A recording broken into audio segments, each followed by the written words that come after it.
नमस्कार प्रिय विद्यार्थियों, कैसे हैं आप सब लोग। एक बार फिर से मेरे YouTube चैनल मंजू ज्ञान धारा पर आपका हार्दिक अभिनंदन है। आज की हमारी क्लास कविता को लेकर रहने वाली है। कविता क्या है, कविता का अर्थ, कविता के प्रमुख तत्व कौन कौन से हैं, किस विद्वान ने कविता के बारे में क्या क्या विचार दिए हैं, क्या क्या परिभाषाएं हैं, एक इजी वे में पढ़ते चलेंगे हम। लेकिन उससे पहले मेरी आपसे छोटी सी रिक्वेस्ट है, प्लीज़ मेरे वीडियो को पूरा देखना, पसंद आए तो लाइक एंड शेयर करना। पहली बार मेरे चैनल पर विजिट कर रहे हो तो चैनल को सब्सक्राइब कर लेना, बेल आइकन को भी प्रेस कर देना ताकि आने वाली ऑल नोटिफिकेशन है वो आप तक पहुंच जाए। तो सबसे पहले जानेंगे आचार्य रामचंद्र शुक्ल जी ने कविता के बारे में क्या बताया है। तो देखो,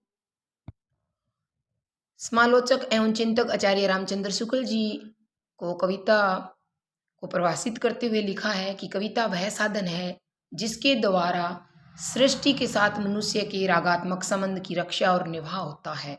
यानी कविता एक ऐसा साधन है जिसके द्वारा मनुष्य है वो सृष्टि के साथ अपने रागात्मक संबंधों की रक्षा और निभान करता है। ये किसका मानना है? आचार्य रामचंद्र शुक्ल जी का मानना है कविता के बारे में। आचार्य रामचंद्र शुक्ल जी के अनुसार जो परिभाषा दी गई, उनके अनुसार कविता की 3 प्रमुख विशेषताएं स्पष्ट होती है। वो 3 विशेषताएं कौन कौन सी है देखो आप। नंबर 1 पर कविता मानव एकता की प्रतिष्ठा करने का एक साधन है और उसकी उपयोगिता है। 2 नंबर देखो आप, कविता में भाव एवं कल्पना की प्रधानता रहती है। आचार्य रामचंद्र शुक्ल जी का मानना है कि कविता के अंदर भाव एवं कल्पना की प्रधानता रहती है। नेक्स्ट स्लाइड में देखो आप, 3 नंबर पर क्या मानते हैं आचार्य रामचंद्र शुक्ल जी? कविता में कवि की अनुभूति की अभिव्यक्ति रहती है। जिस टाइम कोई कवि किसी कविता की रचना करता है और जिस चीज़ की वो किसी दृश्य को लेकर अपने हृदय के अंदर किसी प्रकार का कोई आनंद या प्रसन्नता की अनुभूति करता है, उसी की अभिव्यक्ति कविता के माध्यम से क्या करता है, उसकी रचना करता है। ये किसका मानना है? ये आचार्य रामचंद्र शुक्ल जी का मानना है। अब हम बात करेंगे कविता के स्वरूप को लेकर, यानी कविता के जो स्वरूप है वो कितने प्रकार के होते हैं। तो आपको याद रखना है, कविता के 2 स्वरूप होते हैं। कौन कौन से? एक कविता का बाह्य स्वरूप होता है, दूसरा आंतरिक होता है। बाह्य स्वरूप में क्या क्या आता है और आंतरिक के अंदर क्या क्या आता है, उसको अच्छे से जानेंगे। तो देखो आप, कविता के 2 पक्ष माने गए हैं। एक पक्ष होता है अनुभूति, दूसरा होता है अभिव्यक्ति। अनुभूति पक्ष का संबंध कविता के आंतरिक स्वरूप से माना गया है। अनुभूति किसे कहते हैं, यानी किससे संबंधित है? कविता का जो आंतरिक पक्ष होता है उससे संबंधित होती है अनुभूति। अनुभूति का मतलब होता है जब कोई कवि किसी रचना को लेकर रचना करने बैठता है, तब उसके मन में जो विचार पैदा होते हैं, किसी दृश्य को देखकर जो प्रसन्नता होती है, जो भाव उत्पन्न होते हैं और उसकी जो आनंद की जो अनुभूति करता है, वही क्या है? अनुभूति है। वो कविता के किस पक्ष के अंतर्गत आती है? आंतरिक पक्ष के अंतर्गत आती है। और बाह्य पक्ष के अंतर्गत कौन आते हैं? जो अभिव्यक्ति होती है वो बाह्य पक्ष के अंतर्गत आती है। अभिव्यक्ति क्या है? हमारे जो विचार होते हैं और उन विचारों को एक दूसरों के साथ जो हम आदान प्रदान करते हैं, वही विचारों का आदान प्रदान करना ही क्या कहलाती है? अभिव्यक्ति कहलाती है। अभिव्यक्ति किसके अंतर्गत आती है? बाह्य पक्ष के अंतर्गत आती है, आपको ध्यान रखना है। जो कविता का जो आंतरिक जो स्वरूप होता है, इसके अंदर देखो आप और क्या आता है। कविता का आंतरिक पक्ष काव्य की आत्मा होती है। काव्य की आत्मा कौन होती है? जो कविता का जो आंतरिक पक्ष होता है वो काव्य की आत्मा होती है। रसात्मक अनुभूति की तीव्रता होती है इसमें, भाव और विचारों का समावेश, कल्पना की सृजनता होती है इसमें। जो आंतरिक जो पक्ष होते हैं, आंतरिक जो स्वरूप होते हैं, उसमें अनुभूति की तीव्रता होती है, भाव विचारों का समावेश, कल्पना की सृजनात्मकता से उत्पन्न सौंदर्य बोध का संबंध कविता के आंतरिक पक्ष से माना जाता है। ठीक है, नेक्स्ट स्लाइड में आप देखो,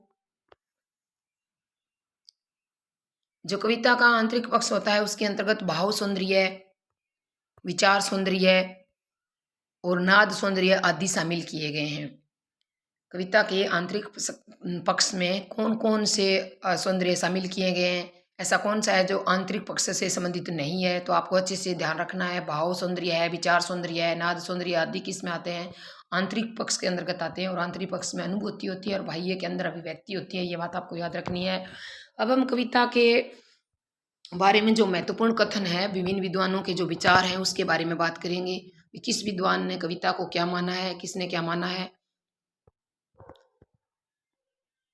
तो सबसे पहले जॉर्ज लुइस के अनुसार हम मानेंगे भी कविता क्या है, देखेंगे जॉर्ज लुइस ने कविता के बारे में अपने क्या विचार दिए। तो जॉर्ज लुइस का मानना है कि कविता कोने में घात लगाए बैठी, कोने में कोना यहाँ हृदय से लिया गया है। यानी कविता क्या होती है, हमारे हृदय के किसी कोने में घात लगाए बैठी है, जीवन में किसी भी क्षण बसंत की तरह आ सकती है। अर्थात हमारे प्रतिफलित भाव वेग की प्रेरणा से किसी भी क्षण कविता की क्या हो सकती है, उत्पत्ति हो सकती है। ये वाक्य देकर पूछा जा सकता है कि कविता के बारे में ये विचार किसके हैं। यानी कविता क्या है, किसी कोने में घात लगाए हुए बैठी है, एक बसंत की तरह आ सकती है। अचानक हमारे जो भाव वेग की जो प्रेरणा है वो किसी क्षण भी, किसी ही क्षण कविता की उत्पत्ति हो सकती है। हमारे अंदर के जो भाव, हमारे जो विचार होते हैं उसके द्वारा किसी भी समय कविता की क्या हो सकती है, उत्पत्ति हो सकती है। ऐसा किसका मानना है, जॉर्ज लुइस का मानना है। ठीक है, नेक्स्ट देखो आप, कविता के बारे में पंत जी का क्या मानना है, क्या मानते हैं कविता को, क्या कहते हैं पंत जी। कविता हमारे परिपूर्ण क्षणों की वाणी है। ऐसा किसका मानना है, कविता हमारे परिपूर्ण क्षणों की वाणी है, ऐसा पंत जी का मानना है। और निराला जी कविता के बारे में क्या कहते हैं, देखो निराला जी की एक रचना है प्रिमल। कौन सी रचना है, प्रिमल रचना है। प्रिमल की भूमिका में लिखते हैं, मनुष्यों की मुक्ति की तरह कविता की भी मुक्ति होती है। मनुष्यों की जो मुक्ति होती है उसी तरह कविता की भी क्या होती है, मुक्ति होती है। ऐसा किसका मानना है, निराला जी का मानना है। एक एक का ये सेंटेंस आपको याद रखना है। 4 ऑप्शन आपको मिलेंगे। ऊपर ऐसा दे दिया जाएगा, कविता हमारे परिपूर्ण क्षणों की वाणी है। ऐसा किसने कहा कविता के बारे में।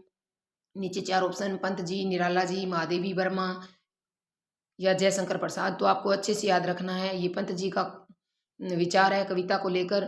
निराला जी का विचार है कि मनुष्य की मुक्ति की तरह कविता की भी मुक्ति होती है। नेक्स्ट देखो आप, दूसरे शब्दों में निराला जी कविता के बारे में क्या कहते हैं, कविता के अंदर कल्पना का विशेष महत्व है। निराला जी का मानना है कि कविता के अंदर कल्पना का क्या है, विशेष महत्व होने के कारण कविता कल्पना के कानन की रानी है। कविता कल्पना के कानन की रानी है। ऐसा किसका मानना है, निराला जी का मानना है। ठीक है, आचार्य रामचंद्र शुक्ल जी के क्या विचार है कविता को लेकर।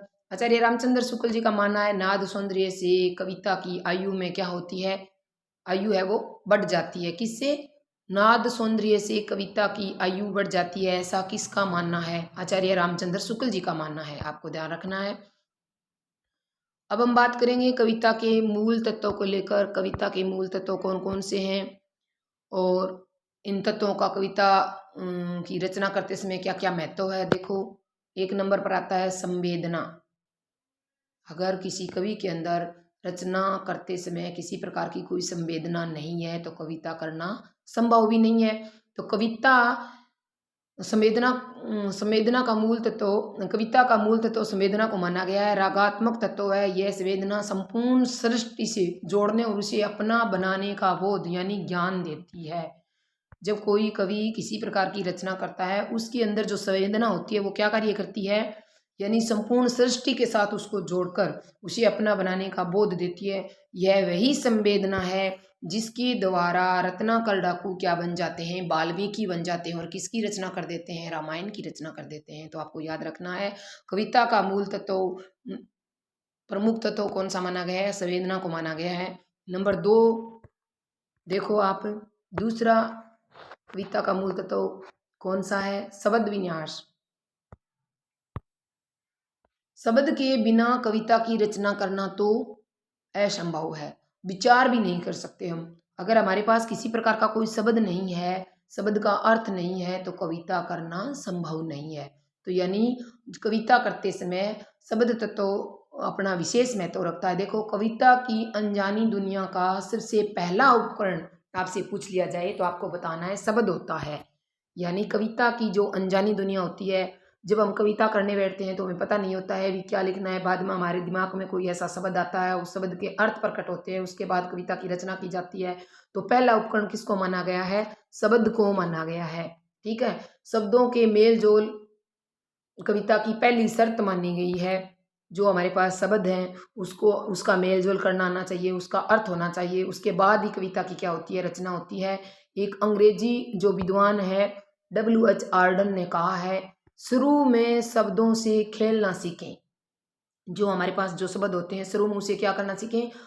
शब्दों से खेलना सीखें। प्ले विद द वर्ड्स, शब्दों से खेलना और उसमें मेल जोड़ बढ़ाना। शब्दों के भीतर सदियों से अर्थ छुपे होते हैं, उसकी परतों को खोलना। एक शब्द अपने भीतर कई अर्थ छुपाए रहता है। यानी सबसे पहले कविता रचना करने के लिए हमारे पास कोई शब्द होना चाहिए, उसके बाद उस शब्दों का हमें मेल जोल करना आना चाहिए, उसका अर्थ होना चाहिए। उसके बाद ही सब किसकी रचना हो सकती है? एक कविता की रचना हो सकती है। तो शब्द अपना एक कविता की रचना में विशेष महत्व रखते हैं। शब्द एक प्रमुख तत्व माने जाते हैं। नेक्स्ट देखो आप,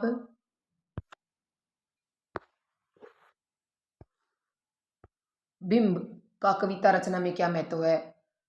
ये आंतरिक लय बिंब के कारण कविता को इंद्रियों से पकड़ा जा सकता है। कविता एक ऐसी चीज है जिसमें पांचों ज्ञानेंद्रियों स्पर्श स्वाद दृश्य श्रवण रूपी 5 अंगुलियों से पकड़ा जाता है। बिंब एक आकर्षक तत्व है। जिस कवि की जितनी बड़ी ज्ञानेंद्रियों की पकड़ने की जो क्षमता होती है, उतनी ही बड़ी गहराई के साथ वो क्या कर सकता है? किसी कविता की रचना कर सकता है। तो बिंब भी कविता रचना में अपना विशेष महत्व रखता है, एक महत्वपूर्ण तत्व माना जाता है, एक आकर्षक तत्व माना जाता है। नेक्स्ट है छंद। ये भी आंतरिक लय के अंदर आता है, कविता का अनिवार्य तत्व होता है। छंद के बिना किसी कविता की रचना करना संभव नहीं होती है। तो छंद का एक उदाहरण देखिए, प्रिय पति वह मेरा प्राण प्यारा कहाँ है, दुख जल निधि डूबी का सहारा कहाँ है। तो ये जो पंक्ति लिखी गई है ये छंदों से परिपूर्ण है। तो इसमें क्या है? कविता के अंदर छंद होना भी अनिवार्य तत्व माना गया है। तो हमने कविता का अर्थ जाना, कविता की परिभाषा जानी, कविता के स्वरूप को जाना, कविता के प्रमुख तत्व कौन कौन से हैं उसको अच्छे से जाना। आज बस यहीं तक, मिलते हैं नेक्स्ट वीडियो में। तब तक के लिए आप सभी को प्यार भरा नमस्कार। जय हिंद, जय भारत।